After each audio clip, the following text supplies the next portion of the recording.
Indian air force दुनिया की बेहतरीन एयर फोर्सेस में से एक।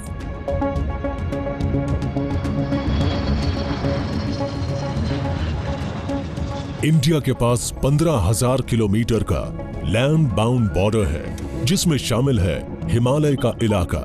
इतनी ऊंचाई पर किसी की देखरेख कर पाना बेहद मुश्किल हो जाता है। यहां एयरफोर्स भारत के एयर स्पेस को सुरक्षित रखने की अहम जिम्मेदारी निभाती है।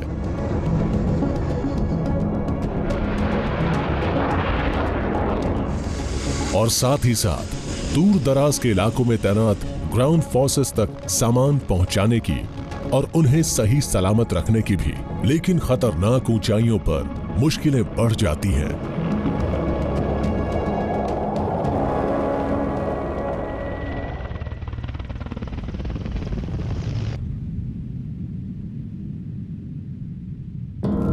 सियाचिन ग्लेशियर। सियाचिन 74 किलोमीटर लंबा ये ग्लेशियर हमारे भारत देश के उत्तर में मौजूद है। नॉर्थ और साउथ पोल के अलावा ये दुनिया के सबसे लंबे माउंटेन ग्लेशियर्स में से एक है। इसका सबसे निचला हिस्सा भी 11,000 फुट से ऊपर है और हाईएस्ट माउंट पोस्ट की ऊंचाई 22,000 फुट ऊपर है। सियाचिन एक बहुत अहम जगह पर है। ये ईस्ट में मौजूद चाइना और वेस्ट में मौजूद पाकिस्तान के बीच है और ये भारतीय सेना के कंट्रोल में है।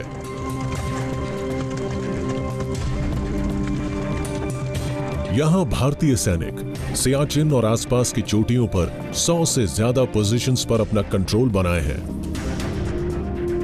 इस बर्फीले इलाके में सर्वाइवल लगातार चलने वाला एक इम्तिहान है और इसे और मुश्किल बनाता है बेहिसाब ठंड और बेरहम मौसम। बेहद ठंडी हवाओं की वजह से सर्दियों में टेम्परेचर -50 डिग्री तक पहुंच जाता है। यहाँ पर मैं रह कर आया हूँ, वहाँ पर तो अगर टेम्परेचर -20 डिग्री है तो अगर हवा 70 किलोमीटर या 60 किलोमीटर प्रति घंटे की रफ्तार से चल रही है तो वो टेम्परेचर, वही जो -20 डिग्री टेम्परेचर है, वो विंड चिल फैक्टर की वजह से -70 -50 तक भी चला जाता था। ऊंचाई पर जिंदगी जीना ह्यूमन बॉडी और स्पिरिट दोनों के लिए बेहद मुश्किल है। सियाचिन में सैनिकों के सामने जबरदस्त डिप्रेशन, भूख की कमी, स्लीप डिसऑर्डर्स, यहां तक कि मेमोरी लॉस के रिस्क होते हैं। सड़कें बस यहीं तक हैं। ग्लेशियर पर मौजूद कई गैरिसन्स के लिए इकलौती लाइफलाइन फ्लाइट होती है। इंडियन एयरफोर्स का एक कॉम्प्लेक्स एयरबोर्न लॉजिस्टिकल सिस्टम लगातार जरूरत की हर चीज को यहां पहुंचाता है।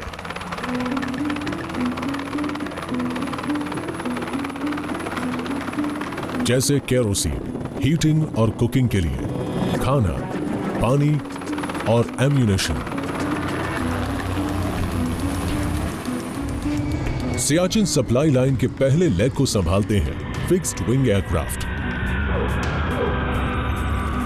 ये पहाड़ी स्टेट्स में बने कई बेसेस में लैंड करते रहते हैं। इसके बाद हेलीकॉप्टर क्रूज को ग्लेशियर तक सामान पहुंचाना होता है।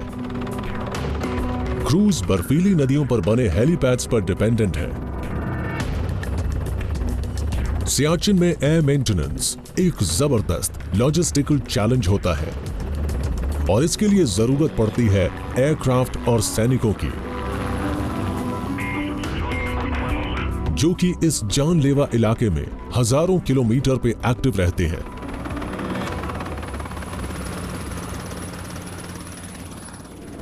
लद्दाख, जम्मू एंड कश्मीर, ऊंचाई 10,682 फीट। इंडियन एयरफोर्स के लिए सियाचिन का गेटवे है लद्दाख। ये इलाका ऊंचाई वाला एक ठंडा रेगिस्तान है, बेरहम, खूबसूरत और ज्यादातर बुद्धिस्ट पॉपुलेशन वाला। एक इंपॉर्टेंट माउंटेन बेस यहां लेह में मौजूद है, एक वैली में जो कराकोरम और लद्दाख रेंजेस से घिरी हुई है।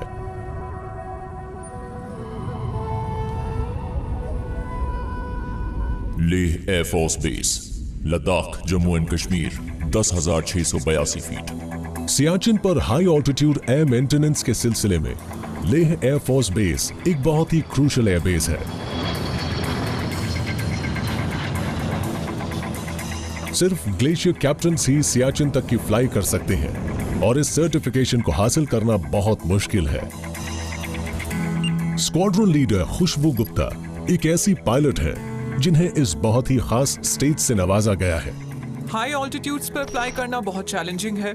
मुश्किलें तब बढ़नी शुरू नहीं होती जब मैं कॉकपिट में बैठती हूँ और फ्लाई करती हूँ। इनकी शुरुआत तो सुबह ब्लैंकेट से निकलने पर ही हो जाया करती है, जब मेरा अलार्म बजता है 4 या 4:30 बजे।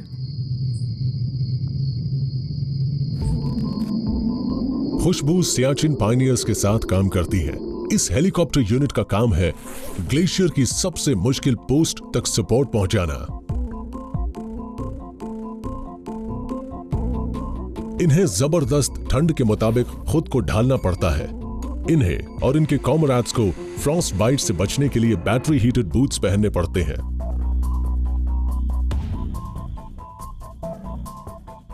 बेहिसाब ठंड के अलावा यहां एक और रिस्क होता है, जो होता है सन बर्न का।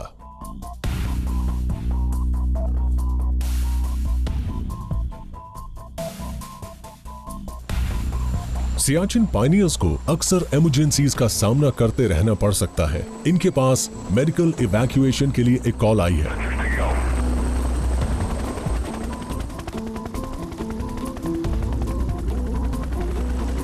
हालांकि ये कहना गलत नहीं होगा कि सियाचिन पायनियर्स की हर फ्लाइट रिस्की होती है।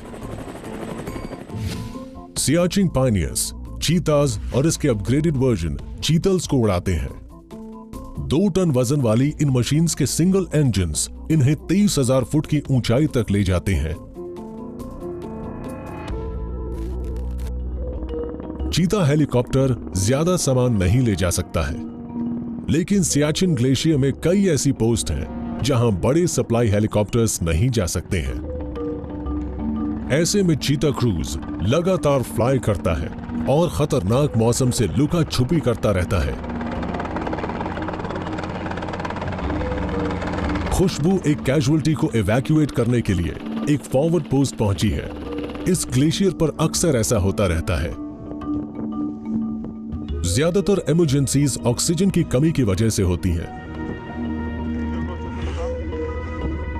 यहां के सोल्जर्स को प्लेन्स के मुकाबले करीब 10% ऑक्सीजन ही मिल पाती है।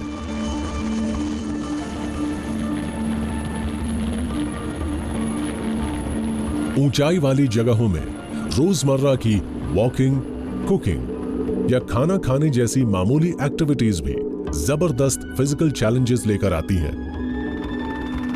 हाइपोक्सिया भी एक बड़ा रिस्क है। इस कंडीशन में बॉडी टिश्यूज तक ऑक्सीजन नहीं पहुंच पाती। एक्सट्रीम ऑल्टीट्यूड पर हाई ऑल्टीट्यूड पल्मोनरी या सेरेब्रल एडीमा भी हो सकता है। इनमें फेफड़ों या दिमाग में फ्लूइड बन जाता है और ये जानलेवा भी हो सकता है। खुशबू एक सोल्जर को ग्लेशियर पर मौजूद उसकी पोस्ट से सियाचिन बेस कैंप के सबसे करीबी मेडिकल फैसिलिटी तक ले जाने में कामयाब रही। एक army doctor captain Nitesh Yadav patient को देखने आ पहुंचे हैं। स्ट्रेचर या स्नो स्कूटर पर लाए गए किसी इमोबिलाइज्ड पेशेंट को करीबी मेडिकल फैसिलिटी तक ले जाना मुश्किल होता है, तो ऐसे में हेलीकॉप्टर्स का रोल बहुत इंपॉर्टेंट होता है। और सांस लेने में तकलीफ कब से हो रही थी आपको? 1 वीक से। अच्छा, घर पर बात हुई थी? जी। मंथली बेसिस की बात करें तो हर महीने यहाँ पर 15 से 17 केसेस लाए जाते हैं इमरजेंसी मेडिकल इवैक्यूएशन के, सभी पोस्ट से। इधर लेह में flight lieutenant Anirudh Grover squadron leader Gupta के अंडर ट्रेनिंग ले रहे हैं। कल की सॉटी के लिए तैयारी कर रहे हो ग्रोवर? Yes ma'am. तो बताओ, इस हेलीपैड से टेक ऑफ करने पर क्या खास होता है? ग्रोवर हेलीकॉप्टर्स में 800 घंटे से ज्यादा की उड़ान भर चुके हैं, लेकिन सियाचिन की फ्लाइट के लिए इनका एक ग्लेशियर कैप्टन होना जरूरी है। मैं लेज पर नजर रखूंगा जो यहाँ कहीं होगी और उसे क्रॉस करके मैं टेक ऑफ करूंगा। Glacier qualification badge Indian air force के हेलीकॉप्टर फ्लीट का बहुत ही खास बैच है। इसे हेलीकॉप्टर पायलट्स का गढ़ भी कहा जा सकता है। ये हेलीपैड है। आप पिकअप लेते हैं, फिर आईजी होवर से ओजी होवर पर जाते हैं, हाइट देखते हैं, फिर आपको अपने को पायलट से ग्राउंड रेफरेंस को लेने के लिए कहना होगा। फिर टेल क्लियरेंस पूछिए और इस तरह से राइट की तरफ मुड़ते हुए टेक ऑफ कर जाइए। ग्लेशियर के ऊपर फ्लाई करना बहुत ही चैलेंजिंग होता है। इसके कई कारण होते हैं, जैसे टेम्परेचर, एटमॉस्फेयर का रेयर होना या एयरक्राफ्ट का ठीक तरह से रिस्पॉन्ड न करना और हमारी खुद की ह्यूमन कैपेबिलिटीज ऐसी ऊंचाइयों पर। इसलिए ये बहुत जरूरी होता है कि आप एक स्पेशली स्क्रूटनाइज्ड सिलेबस से गुजरें। इसमें किसी पायलट को ग्लेशियर क्वालिफाइड कैप्टन बनने में करीब 8 से 10 महीने लगते हैं। वाइटल एक्शंस पूरे करने के बाद हम डेल्टा के जरिए टैक्सी करेंगे और हेलीपैड 1 पर लाइनअप होगा। उसके बाद हम एक नॉर्मल टेक ऑफ करेंगे। हालांकि थ्योरी भी इंपॉर्टेंट है, लेकिन हैंड्स ऑन एक्सपीरियंस का कोई सब्स्टिट्यूट नहीं होता है।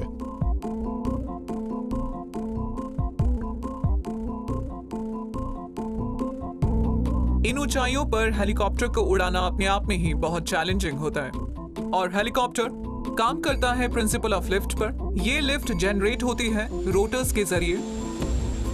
ये रोटर्स हवा को नीचे पुश करते हैं, लेकिन इतनी ऊंचाई पर एटमॉस्फेयर रेयर होता है, तो ये उतनी हवा पुश नहीं कर पाते जो उसको लिफ्ट करने के लिए चाहिए।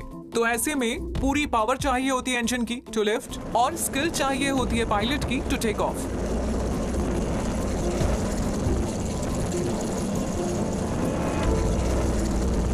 ग्लेशियर फ्लाइंग से जुड़े कई फेजेस हैं जिन्हें सीखना बहुत ही जरूरी है। इनमें से सबसे ज्यादा मुश्किल होता है एयरक्राफ्ट को लैंड करना। इस काम को सीखने के लिए हम लेह में मौजूद एक हेलीपैड पर जाते हैं जिसका नाम है पिलर हेलीपैड। ये जमीन से करीब 20 फीट की ऊंचाई पर बना है। यहाँ हम सिटिंग डाउन की प्रैक्टिस करते हैं। ये हेलीपैड बहुत छोटा है, बिल्कुल एक मैच बॉक्स जैसा, और ये वैसा ही है जैसा इस ग्लेशियर में मौजूद बाकी हेलीपैड्स हैं। लेह एयरफोर्स बेस पर हुई ट्रेनिंग ने फ्लाइट लेफ्टिनेंट ग्रोवर को असली फाइट के लिए तैयार कर दिया। वो स्क्वाड्रन लीडर खुशबू गुप्ता के को पायलट के तौर पर सियाचिन बेस कैंप की फ्लाइट के लिए तैयार है और सियाचिन ग्लेशियर की अपनी पहली फ्लाइट की कमांड को लेकर बहुत एक्साइटेड भी। Air force base, Ghaziabad, Uttar Pradesh.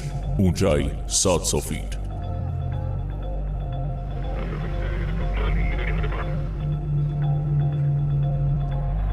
उत्तर प्रदेश में मौजूद हिंडन एयरबेस से एक जायगेंटिक एयरप्लेन टेक ऑफ कर रहा है।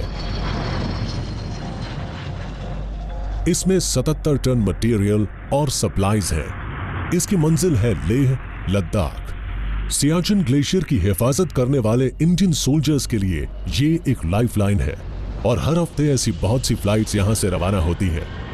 यानी कि ये C-17 ग्लोबमास्टर 3 और ये जायगेंटिक प्लेन कितना दमदार है इसका पता इसके करीब से गुजरने के बाद लग गया। बोइंग C-17 इंडियन एयरफोर्स का सबसे वर्सेटाइल कार्गो एयरक्राफ्ट है। इसका वजन 128 टन है और इसकी टेल टी शेप वाली है। इसमें 4 जेट इंजन है और ये 77 टन लोड ले जा सकता है। इसलिए ये ग्लोबमास्टर 100 से ज्यादा सोल्जर्स, सप्लाईज और यहां तक कि आर्मर्ड व्हीकल्स को भी कैरी कर सकता है।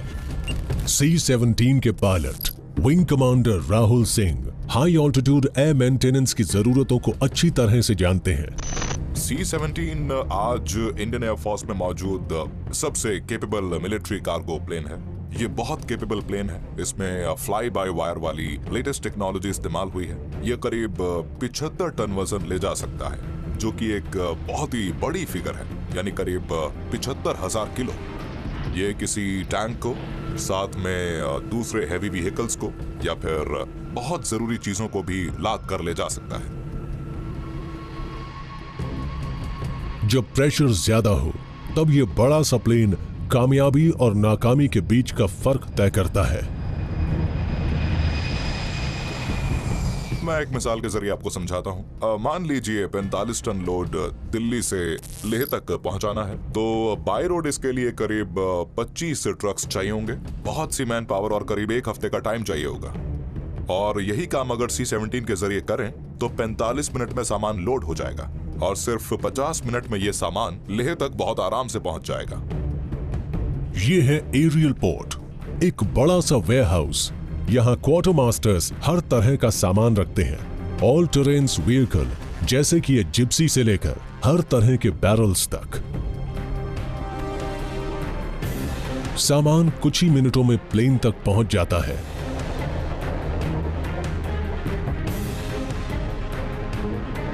लोग बड़ी एफिशिएंसी से काम करते हैं और कोई वर्क गैंग 1 घंटे से भी कम में किसी ग्लोब मास्टर को लोड कर सकता है। C-17 को लोड करना एक बात है, लेकिन इस जायगेंटिक प्लेन को लेह तक ले जाना दूसरी बात है। हाई ऑल्टीट्यूड फ्लाइंग टेक्निक्स सीखने के लिए पायलट्स शुरू करते हैं सिम्युलेटर से।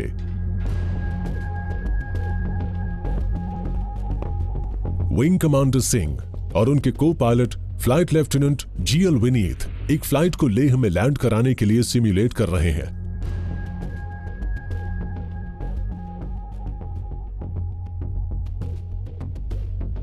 सिम्युलेटर में मौजूद 3 हाइड्रोलिक लेग्स और कंट्रोल्स किसी ट्रेनी को किसी भी तरह की फ्लाइट एक्सपीरियंस को प्रोग्राम करने की खूबी देते हैं। कॉकपिट का फील्ड ऑफ व्यू 225 डिग्री का होता है, यानी असली C-17 के जैसा। ट्रेनीज को मौसम, हवा और कई दूसरे चैलेंजिंग फैक्टर्स वाली सिचुएशन में ट्रेन किया जाता है। तो हम लेह की दोपहर वाली ही कंडीशंस को सिमुलेट करेंगे और हल्की फुल्की सी टर्बुलेंस होगी, ना बादल होंगे और ना ही बारिश होगी। अब आपको रनवे दिख रहा है? Yes sir. Venky sir, freeze flight please. Flight please. आप देख सकते हैं कि हम फ्लाइट के दौरान रुके हुए हैं। हम लेह के ऊपर करीब 14,500 फुट की ऊंचाई पर हैं। इस तरह आपको हमारी उड़ान वाले इलाके की एकदम सही पिक्चर मिल जाएगी। कैसा मौसम होगा यह पता चलेगा और इससे एक एड ऑन होगा आपकी ट्रेनिंग वैल्यू में। लेह के अलावा C-17 थॉइस में भी लैंड करता है, यानी एयरफोर्स का northern most base for large planes. Thoise short form है transit halt of Indian soldier on route की। यहां C-17 फील्ड को शेयर करता है एयरफोर्स के rotary wing workhorse Mi-17 V5 के साथ। Mi-17 एक हैवी ड्यूटी हेलीकॉप्टर है जिसे एक गनशिप या एक ट्रांसपोर्ट के तौर पर कॉन्फ़िगर किया जा सकता है। 2 इंजन वाला ये क्राफ्ट 36 एडिक्वेटली आर्म्ड पर्सनल ले जा सकता है या फिर कम ऑल्टीट्यूड पर 4 टन मटेरियल भी।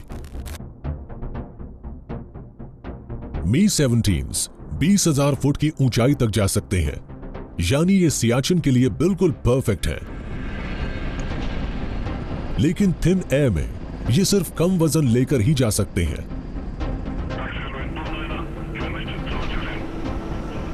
मगर फिर भी यहां एक हेलीकॉप्टर यूनिट 1 महीने में 200 टन से ज्यादा सामान डिलीवर कर सकती है। चाहे ये हेलीपैड पर हो या चाहे पैराशूट के जरिए, इन दोनों ही सिचुएशन में प्रिसिशन काम आता है। ऊंचाई वाले ड्रॉप जोन्स छोटे होते हैं, तो अगर पैराशूट सही जगह ना खुले तो वो सामान को कहीं और ही पहुंचा देंगे। ये Mi-17s सियाचिन पर मौजूद सोल्जर्स के लिए तो फ्लाइंग सपोर्ट ही है। ये नॉर्थ ईस्ट में रहने वाले सिविलियंस की मदद भी करते हैं, क्योंकि इन इलाकों में सड़कों की बेहद कमी है।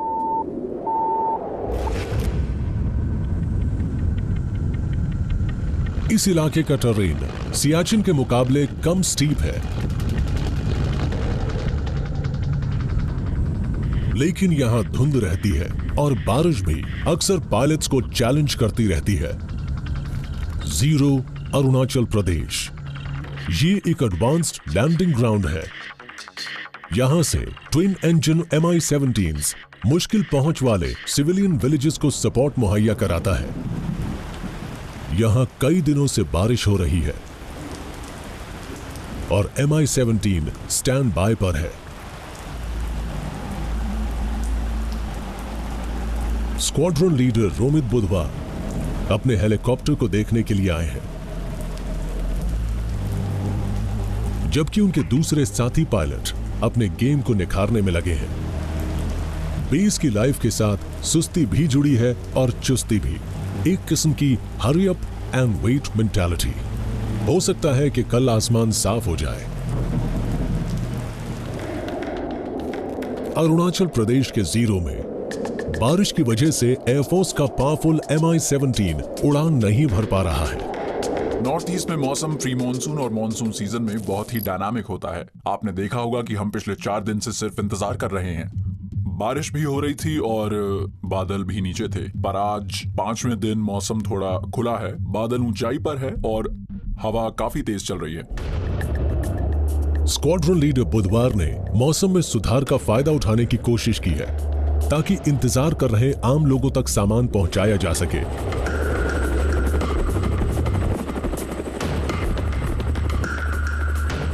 नॉर्दर्न अरुणाचल में बहुत से गांव सड़कों से काफी दूर है। हमने मौसम को देखते हुए और उसके सिलसिले में जो खबरें मिली हैं उनके आधार पर एक कोशिश की। पहाड़ी चोटियां आज साफ दिख रही हैं, हालांकि वैली में अब भी बादल थे। डीजेड्स और हेलीपैड्स बादलों से ढके हुए थे। ऐसे में हम कोई रिस्क नहीं ले सकते थे, इसलिए हमें इस मिशन को अबॉर्ट करना पड़ा और जब तक मौसम नहीं खुलता हमें थोड़ा और इंतजार करना होगा। लेकिन मशीन को मौसम के हिसाब से फिट होना ही होता है। दूसरे इंडियन एयरफोर्स क्रूज और पायलट्स नॉर्थ ईस्ट में यहां और दूसरी जगहों पर ऑपरेट करते हैं। झाबुआ एयरबेस। इंडियन एयरफोर्स के आर्सेनल में ऐसे जबरदस्त एयरक्राफ्ट्स भी हैं जो हर तरह के मौसम में उड़ सकते हैं। ये मल्टी रोल फाइटर जोखिम भरे हिमालयन बॉर्डर के आसपास पेट्रोलिंग के लिए बेहतरीन है। लॉक्ड और लोडेड, प्राइम्ड और strapped. Sukhoi Su-30 MKI aircraft उड़ान भरने के लिए तैयार है। ये रशियन डिजाइन 2 इंजन वाला जेट जो बना है भारत में एयरफोर्स की खास जरूरतों के मुताबिक। Sukhoi Su-30 MKI। अगले छोटे विंग को कहा जाता है canard. Canard thrust vectoring engine के साथ इंटरैक्ट करके Su-30 को सुपर मैन्यूवरेबल बना देता है और सुखोई कई एयर टू एयर मिसाइल्स को कैरी और लॉन्च भी कर सकता है।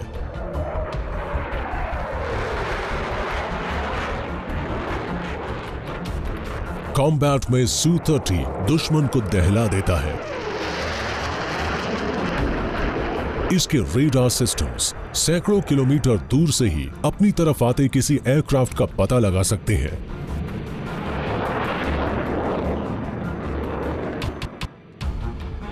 सुखोई का वेपन सिस्टम दुश्मन के कई एयरक्राफ्ट्स को एक साथ ही इंगेज कर सकता है और ये एयरक्राफ्ट साउंड से 2 गुनी रफ्तार से ज्यादा से ट्रैवल कर सकते हैं। इन मशीन्स को आसमान में उड़ाने वाले पायलट्स को अपनी स्किल्स को निखारने के लिए लगातार ट्रेनिंग लेनी पड़ती है।